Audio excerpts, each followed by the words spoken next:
Según el experto en defensa aérea Thomas Newdick, lo que estamos presenciando es un efecto de queso suizo, donde un sistema que antes era sólido, ahora está lleno de agujeros. Con radares de última generación explorando sus cielos y grandes arsenales de misiles de alta precisión y velocidad listos para interceptar cualquier amenaza, Rusia se creía a salvo. Estaba equivocada. Tras años de arduo trabajo y un esfuerzo concentrado, Ucrania ha desgarrado la red de defensa aérea del Kremlin.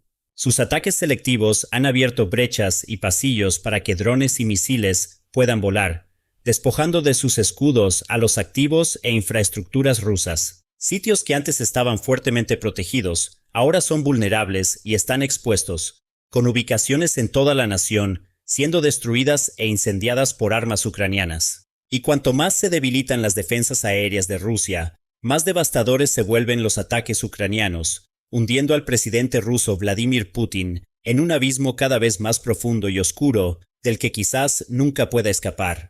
Ha llevado mucho tiempo llegar a esta etapa. Ucrania comenzó a atacar las defensas aéreas rusas ya en 2022, durante el primer año de la guerra, pero tuvo dificultades para planificar y ejecutar este tipo de ataques con una frecuencia o regularidad serias, ya que estaba demasiado ocupada defendiendo sus territorios en el frente y repeliendo la incesante agresión de Rusia. Pero a medida que pasaban los años, la intensidad inicial de la guerra comenzó a calmarse un poco, y Ucrania encontró su equilibrio. Su industria de defensa nacional mejoró, con empresas diseñando y desarrollando una gama cada vez más amplia y devastadora de drones y misiles. Sus estrategias también mejoraron, con los comandantes de Kiev encontrando continuamente formas de superar a sus enemigos y tomarlos por sorpresa. Y así, con el paso de los años, comenzaron a surgir lenta pero seguramente informes de más y más ataques contra activos de defensa aérea rusos, como sistemas de radar y plataformas de lanzamiento de misiles, a veces valorados en millones o incluso miles de millones de dólares. Al principio, estos ataques eran importantes e impactantes, pero no necesariamente importaban tanto a largo plazo, ya que Rusia tenía abundantes suministros de defensas aéreas y podía reemplazar fácilmente los que se habían perdido o dañado con otros sistemas. Pero con el tiempo y la acumulación de pérdidas, el suministro de Rusia comenzó a disminuir y sus comandantes se enfrentaron a problemas cada vez más difíciles de resolver, con más puntos ciegos y brechas defensivas en su vasto territorio. Ucrania, mientras tanto, continuó aumentando la intensidad, llevando a cabo ataques en mayor número con cada año que pasaba. 2025, por ejemplo, fue un año récord para Ucrania en términos de dañar y destruir las defensas aéreas rusas, dependiendo principalmente de drones de largo alcance. Las Fuerzas Armadas ucranianas lograron infligir un daño estimado en $4.000 millones a los activos de su enemigo, eliminando centros logísticos, conjuntos de radares y baterías antiaéreas, no solo en las zonas del frente y los territorios ocupados, sino en regiones profundas de Rusia, a cientos de kilómetros de la zona de combate activa. Esta cifra de $4.000 millones es notable no solo por su valor absoluto, sino porque revela una profunda asimetría estratégica. Ucrania está infligiendo un daño económicamente insostenible, utilizando drones de bajo costo, invirtiendo la lógica tradicional donde el atacante suele gastar mucho más que el defensor para penetrar las defensas establecidas. En un comunicado emitido a principios de 2026, el Servicio de Seguridad de Ucrania, el SBU, resumió los efectos de estos ataques, escribiendo: "Estas operaciones tuvieron un efecto sistémico. Abren corredores a través del sistema de defensa aérea de múltiples capas de Rusia y permiten el paso seguro de drones ucranianos de largo alcance hacia el interior del territorio enemigo, atacando bases militares, depósitos de municiones, aeródromos y otros objetivos estratégicos". Y cuando terminó 2025, Ucrania no disminuyó la presión. Aprovechó su ventaja. En los primeros meses de 2026, llevó a cabo docenas de nuevos y dañinos ataques contra las defensas aéreas de Rusia, paralizando aún más la capacidad del país para defenderse y socavando las afirmaciones del Kremlin sobre sus supuestos sistemas defensivos líderes en el mundo. En enero, por ejemplo, un radar 9S-32M1, que forma parte del sistema de defensa aérea S-300V de Rusia, fue destruido. También en enero, las fuerzas ucranianas atacaron el polígono estatal central de pruebas de misiles interservicios de Kapustin Yar en la región rusa de Astrakán, con daños confirmados en una instalación donde se ensamblaban, mantenían y probaban misiles balísticos. En marzo, Ucrania celebró aún más ataques exitosos contra activos de defensa aérea como un lanzador móvil ruso S-400 Triumph y un sistema de defensa aérea Buk M3. Estos son solo algunos ejemplos, con registros que muestran que Ucrania llevó a cabo más de 40 ataques confirmados solo en el primer trimestre de 2026. Eso incluyó 25 ataques a sistemas de radar y otros 19 a plataformas de lanzamiento. O para ser más precisos, aquí hay una lista completa de todas las plataformas de lanzamiento que Ucrania atacó y eliminó en ese periodo. Según el analista de inteligencia de fuentes abiertas Clement Molin, 6 sistemas Buk, incluyendo tanto lanzadores como vehículos de transporte y carga de las variantes Buk M1, M2 y M3. 5 sistemas Tor, incluyendo tanto las variantes convencionales Tor M1 y M2, como el raro Tor M2 de té ártico, que fue diseñado específicamente para soportar temperaturas extremadamente bajas y operar en condiciones árticas. 5 sistemas Pantsir de cañón y misiles de corto alcance, incluyendo las variantes S1 y S2. Uno de estos sistemas fue eliminado por un dron FPV ucraniano de alta resistencia que llevaba una ojiva de 100 kilogramos. Y también vale la pena señalar que uno de los Pantsir destruidos por Ucrania era un modelo único que nunca antes se había visto en combate y estaba montado en un chasis bielorruso MZKT-7930. También se destruyeron 2 sistemas OSA. Valen más de $10 millones cada uno, pero fueron eliminados por algunos de los drones más baratos del arsenal de Ucrania, sirviendo como otro recordatorio de lo rentables que pueden ser los drones de Kiev. Además de todos los objetivos mencionados, Ucrania también logró eliminar al menos uno de los sistemas S-300 de Rusia, múltiples lanzadores S-400, sistemas costeros como los lanzadores de misiles Bastion, y algunos otros sistemas rusos de corto alcance como el Tunguska y el Strela 10. La diversidad de los sistemas atacados, desde variantes árticas raras como el Tor M2 DT hasta plataformas móviles como el Buk, demuestra una inteligencia operativa muy sofisticada. No se trata de ataques de oportunidad, sino de una campaña deliberada para degradar cada capa y tipo de defensa, impidiendo que Rusia pueda compensar una debilidad con otra fortaleza.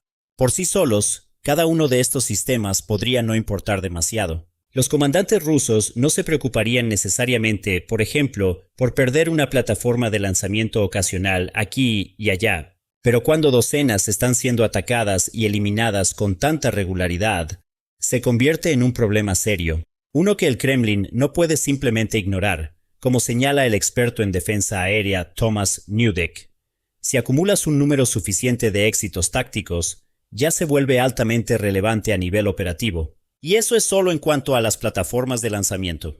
Molin y otros analistas de inteligencia de fuentes abiertas también encontraron evidencia que respalda la destrucción de 25 sistemas de radar diferentes en los primeros meses de 2026, incluyendo los radares de seguimiento 92N6A y 92N6E, que efectivamente sirven como los ojos del sistema de defensa aérea S-400. Raros radares 9S15 INVIR y 9S32M1, ambos utilizados en el sistema S-300V, también han sido eliminados, al igual que los radares del sistema S-350 VITYAS, como el radar multifunción 50N6E. Rusia también ha sufrido la pérdida de varios costosos miembros de la familia de radares Nevo, como el 55ZH6 UNEVO U y el 1L119.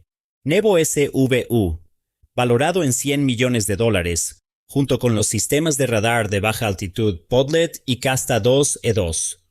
También se han destruido varios radares de alerta temprana y antidrones como el P-18-2', el P-18 Terek y el Sopka-2, así como sistemas de control de tráfico aéreo como el RSP-10. Ahora bien, algunos de estos radares y plataformas de defensa aérea datan de la era soviética, mientras que otros son mucho más nuevos, y muchos de ellos se encuentran entre las mejores opciones que Rusia tiene para defender su espacio aéreo y proteger su infraestructura. Pero están siendo sistemáticamente borrados del mapa y parece haber muy poco que Rusia pueda hacer al respecto. A pesar de toda la propaganda del Kremlin y sus jactanciosas afirmaciones sobre sistemas como el S-400 y el Buk M3, ninguna de estas plataformas parece ser lo suficientemente fiable o resistente para soportar los ataques de drones de Ucrania. Y cuantos más de ellos elimina Ucrania, mayor se vuelve su ventaja. Newdick lo describe como una especie de efecto de queso suizo, afirmando: «Tienes un queso muy sólido, pero hay agujeros dentro». Así es como se ve el sistema de defensa aérea ruso en este momento. Obviamente, los ucranianos quieren que esos agujeros se hagan cada vez más grandes. Para ilustrar este punto, cuando Ucrania elimina algunos sistemas como los Tor M2, por ejemplo, eso crea una brecha física en la red de defensa aérea de Rusia con un diámetro de entre 50 y 100 kilómetros. Esa es una enorme extensión de terreno que de repente queda desprotegida, permitiendo que literalmente cientos de drones de ataque ucranianos de mediano y largo alcance pasen y penetren el espacio aéreo enemigo con un riesgo casi nulo de ser detectados o derribados en el proceso. Nuevamente, una brecha aquí y allá no sería un gran problema siempre que el resto de la red de defensa aérea se mantenga fuerte. Pero como muestran las estadísticas, no se trata solo de una o dos brechas. Ucrania está abriendo docenas de agujeros en la red rusa con cada mes que pasa. Y si puede mantener o incluso aumentar este ritmo, los efectos serán devastadores. Como señala Newdick, si los ucranianos realmente pueden atacar y dañar gravemente 40 sistemas cada mes, eso es enorme.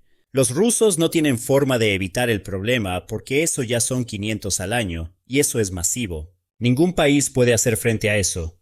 Y Rusia ya está encontrando notablemente difícil hacerle frente, recurriendo a medidas desesperadas para tapar los agujeros en sus defensas. Al principio de la guerra, si Rusia perdía un sistema de defensa aérea, no era un gran problema. Había muchos más sistemas en reserva que podían desplegarse para reemplazar a los que habían sido dañados. Hoy en día, la historia es muy diferente. Con cada vez menos activos a su disposición, el Kremlin ya no es capaz de defender todas las áreas que desea y debe, en cambio, priorizar las ubicaciones más importantes y sacrificar ciertas áreas al reposicionar sus activos defensivos. El país ha estado bajo una presión tan intensa por los ataques de Ucrania que ha habido informes de que Rusia ha retirado múltiples sistemas de radar de baja altitud, Kasta-2E2, de su frontera con Finlandia, una nación de la OTAN, para llenar algunos de los agujeros más cercanos a las líneas del frente de Ucrania. El redespliegue de sistemas de radar desde la frontera con Finlandia, un país de la OTAN, es una concesión estratégica de enorme calado. Revela que la presión ucraniana es tan severa que obliga al Kremlin a debilitar su postura defensiva frente a la Alianza Atlántica, una vulnerabilidad que Moscú ha tratado de evitar a toda costa durante décadas. Incluso los funcionarios rusos se han visto obligados a admitir que las defensas aéreas del país ya no son suficientes para proteger a toda la nación, con el diputado de la Duma estatal Andrei Gurulyov declarando que Rusia no puede operar un escudo continuo, sino que debe asignar sus limitados recursos para proteger las ciudades más grandes y las piezas más importantes de infraestructura crítica. Eso significa que ciertas áreas ahora están completamente expuestas y Ucrania se está preparando para aprovecharlo al máximo. Se está preparando para algunas mejoras enormes en sus capacidades aéreas, como la llegada de los cazas de generación 4 Plus Mirage 2000-5 de Francia. Equipados con tecnología de aviónica avanzada, estos aviones presumen de una tasa de éxito del 98% a la hora de interceptar los misiles de crucero rusos y los drones de ataque Shahed. También son capaces de infligir un daño extenso a los activos enemigos con la ayuda de sus bombas guiadas AASM Hammer o misiles Storm Shadow a bordo. También se espera que la Fuerza Aérea Ucraniana integre pronto el avión de combate polivalente supersónico KAS-39 Gripen de Suecia. Un caza excepcionalmente flexible, el Gripen es capaz de despegar desde tramos cortos de pista y puede ser reabastecido y rearmado entre salidas en solo 15 minutos. Por lo tanto, está listo para despegar de nuevo y llevar a cabo operaciones sucesivas con un tiempo de inactividad mínimo. En cuanto a las capacidades ofensivas, el Gripen puede llevar misiles Meteor con un alcance máximo de hasta 200 kilómetros, lo que debería ser muy útil para hacer retroceder a los propios aviones de Rusia de las líneas del frente y abrir aún más pasillos para futuros ataques profundos ucranianos. Cuanto más daño pueda infligir Ucrania a las defensas aéreas de Rusia hoy, más impactantes serán este tipo de aeronaves mañana. Pero Ucrania no está esperando. Ya está utilizando las armas que tiene en su arsenal para explotar las debilidades en la red de defensa aérea del enemigo e infligir un daño grave en el proceso. A lo largo del primer trimestre de 2026, ha habido informes confirmados de devastadores ataques profundos en numerosas plantas militares, bases y arsenales de municiones rusos. En enero, por ejemplo, Ucrania atacó uno de los mayores depósitos de municiones de Rusia, situado a más de 900 kilómetros de la frontera ucraniana en la región de Kostroma. Allí, no lejos de la ciudad de Nerekta, los drones ucranianos se centraron en el arsenal número 100 del Gau, con imágenes satelitales del lugar mostrando numerosos incendios activos y marcas de explosiones en las horas y días siguientes. Esta instalación tiene la capacidad de almacenar hasta 150.000 toneladas de munición, y es probable que miles de toneladas fueran aniquiladas en el ataque. En febrero, Ucrania atacó de nuevo, esta vez apuntando a la planta de Votkinsk, aprovechando al máximo los corredores de vuelo despejados que se extendían más de 1.300 kilómetros hacia el interior de Rusia. Misiles ucranianos de largo alcance. Flamingo impactaron en esta fábrica de misiles balísticos, responsable de producir algunas de las armas más rápidas y potentes del arsenal del Kremlin, como los nuevos misiles hipersónicos Zircon y los misiles lanzados desde submarinos RSM-56 Bulava. En marzo, Rusia sintió una vez más toda la fuerza del poder de fuego de Ucrania. Esta vez el objetivo fue la planta de microelectrónica Kremny EL, situada en la región rusa de Bryansk. 7 misiles Storm Shadow impactaron en la planta, que es una de las instalaciones más grandes e importantes para la producción de chips necesarios para los misiles Iskander e incluso para algunos sistemas de defensa aérea S-400. Así que este ataque logró asestar un duro golpe a las capacidades ofensivas y defensivas de Rusia de una sola vez. Estos, de nuevo, son solo algunos ejemplos. Ucrania también ha llevado a cabo numerosos otros ataques en territorio ruso dirigidos a puertos petroleros, refinerías, oleoductos, centros logísticos y más. Todos estos ataques se suman, y el hecho de que Ucrania continúe debilitando tan activamente las defensas de Rusia es particularmente importante. Cada vez que elimina un arsenal o fuerza el cierre de una planta de producción de misiles, está minimizando las capacidades del Kremlin para defenderse. Mientras tanto, la destrucción de radares y plataformas de lanzamiento abre más brechas, más corredores, más caminos para que drones, misiles Flamingo y otras armas aéreas destructivas viajen, arrinconando a Rusia sin salida. Al mismo tiempo, sería erróneo decir que las defensas aéreas de Rusia han sido completamente aniquiladas. Esto es Rusia, después de todo, la nación más grande del mundo, con uno de los ejércitos más grandes conocidos por el hombre. Un país que entró en esta guerra con miles de tanques, decenas de miles de vehículos blindados y un gran número de radares y defensas aéreas también. No ha perdido todas esas defensas.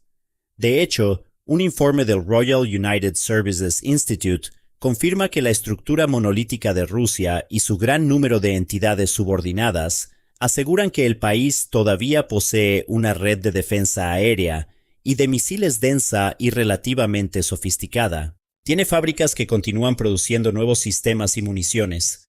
Y a pesar de las muchas historias de éxito de Ucrania, también hay casos en los que los sistemas rusos logran derribar los drones y misiles de su enemigo antes de que tengan la oportunidad de alcanzar sus objetivos. Pero Ucrania se está adaptando a eso también. Por ejemplo, ahora tiende a llevar a cabo sus ataques lanzando primero enjambres de drones diseñados para saturar las defensas aéreas del enemigo y congestionar sus pantallas de radar antes de que los misiles de crucero sigan por detrás, pasando sin ser interceptados e infligiendo un daño colosal en el impacto. Y dado que Ucrania ha desarrollado una industria de producción de drones tan eficiente, puede fabricar los vehículos aéreos no tripulados que necesita en cantidades masivas sin tener que gastar una fortuna para hacerlo. Además, si bien la red de defensa aérea de Rusia todavía tiene cierta sustancia, sin duda se está debilitando, y no solo por los ataques de Ucrania, sino también por las sanciones. El mismo informe del RUSI señala que Rusia depende en gran medida de componentes occidentales, como placas de circuito impreso de una empresa estadounidense llamada Rogers Corporation, para crear algunos de sus equipos de defensa aérea más importantes, como los radares de barrido electrónico vistos en los sistemas S-500. Los ingenieros rusos también utilizan programas de diseño occidentales como Altium Designer y ANSYS al desarrollar y simular sistemas defensivos. Las sanciones impuestas a Rusia por el mundo occidental están dificultando que Moscú adquiera estos componentes y acceda a este software. Cuanto más tiempo pase, más difícil será esto, y puede llegar un punto en que las empresas de defensa rusas simplemente ya no puedan funcionar como antes, con los niveles de producción cayendo en picado y menos misiles, radares y plataformas de defensa saliendo de las líneas de producción. Mientras tanto, Ucrania parece totalmente dispuesta, capaz y ansiosa por seguir aprovechando su ventaja, sin dar a los rusos un solo momento de respiro. Están subiendo la apuesta todo el tiempo. Y si Ucrania puede mantener el ritmo o incluso aumentar la frecuencia de sus ataques a las defensas aéreas enemigas, no hay absolutamente ninguna manera de que Rusia pueda seguir el ritmo. A largo plazo, esto significa que Ucrania podrá seguir llevando la guerra a casa de Rusia, siendo los contratistas de defensa del país los que más sufran, y la gente común rusa también sintiendo el calor mientras drones y misiles surcan los cielos sobre sus cabezas, aniquilando la infraestructura militar y petrolera del país pieza por pieza. Y con menos defensas para proteger sus activos y ubicaciones más valiosos, los comandantes del Kremlin se verán obligados a elegir qué lugares proteger y cuáles simplemente abandonar.